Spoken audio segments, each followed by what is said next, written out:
Minu nimi on Ülle Soompuu, olen Juhani puukooli aednik.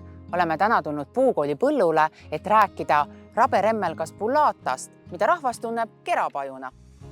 Kerapaju bullata on väga mänguline puu. Meile puukoolis meeldib teda kasvatada, sest ta annab meile võimaluse olla loominguline. Näiteks saame me valida tema kasvatamisel erinevaid tüvekõrguseid.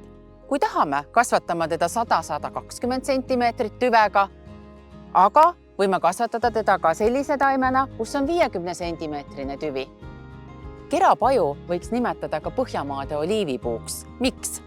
Tal on väga ilus ümmargune korrapärane võra ja imekaunis krobeline koor, mis aja jooksul meenutab üha enam oliivipuu krobelist tüve.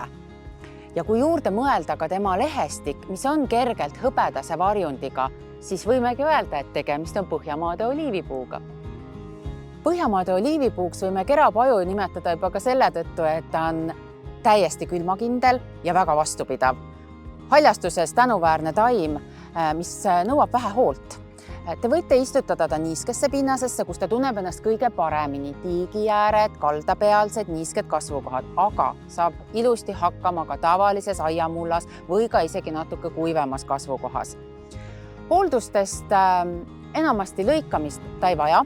Kui on mõned kuivanud oksad sees, siis loomulikult võib need kevadel välja lõigata, nagu siin näiteks äärde on tekkinud.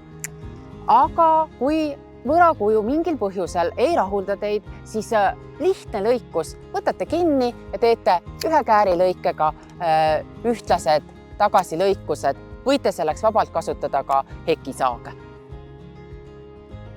Uuendusena tutvustame võimalust kerapaju kasvatada terrassil konteinertaimena. Siin on juba tegemist väga väärika eksemplariga. Tal on välja kujunenud ilus tüvekoor, struktuurne, kõikide oma värvinuanssidega, ilus suur kõrge võra.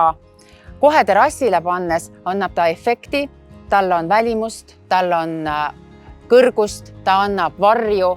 Kõik omadused joonistuvad välja ja tänu nendele kõikidele heade omadustele vastupidavus, külmakindlus, vähenõudlikkus meie puukooli poolt soovitame seda taime istutada.